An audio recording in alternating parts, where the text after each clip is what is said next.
having a lot of conversations across, various organizations, whether we're talking to the InfoSec team, physical security team, et cetera, but also dealing with these same conversations when I was still on the operational side. Three things really jump out to me, right? Is number one, anchoring your security initiatives with your long-term business strategies. And what I mean by that is, you know, it has to be identified or understood that what we're doing in the executive security space is providing the executive with the ability to focus on H1, H2, KPIs, continuing to grow the organization without having to be concerned about what's going on in the periphery.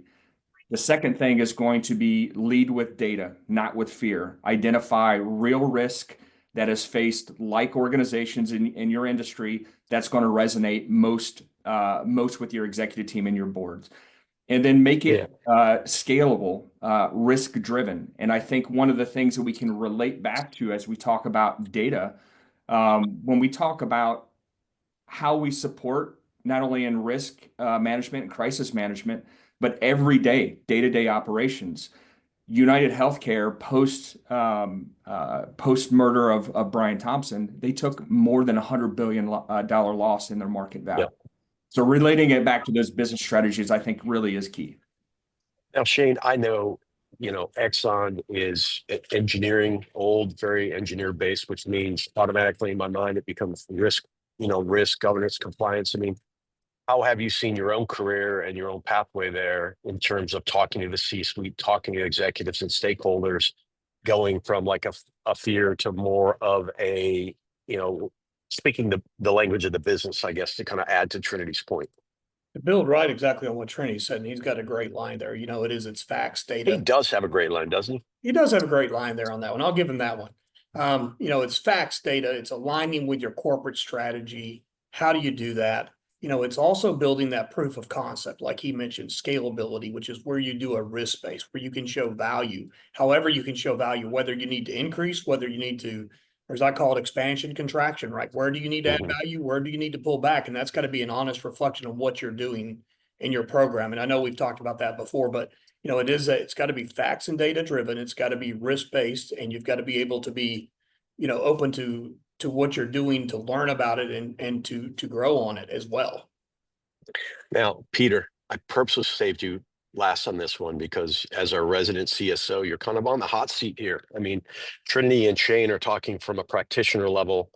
I'm not saying that that's in a strategic conversation, but let's say tactical, operational. Now let's take it to a CSO level.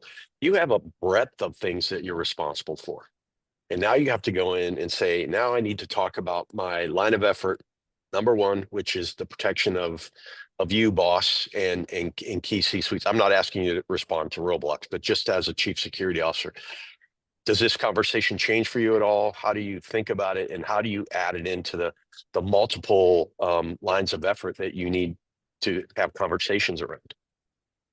Yeah, I think both Trinity and Shane already hit on a lot of great points. And I think one of the things that we always get asked is like, how does that compare to other companies? So like, again, like Yes. a lot of benchmarking for industries that are in the same categories, and understand that our CEOs and executives, they benchmark with other CEOs and executives as well. So I think like having done your homework and your due diligence and being well prepared to speak about these things will get you a long way. And I think when you're looking at the organization as a whole, like start with also like compliance risk, anything that can put you out of business, or any security risk that like if this happens, the business is going to shut down. That will likely going to get attention, so that you tie it again back to the business.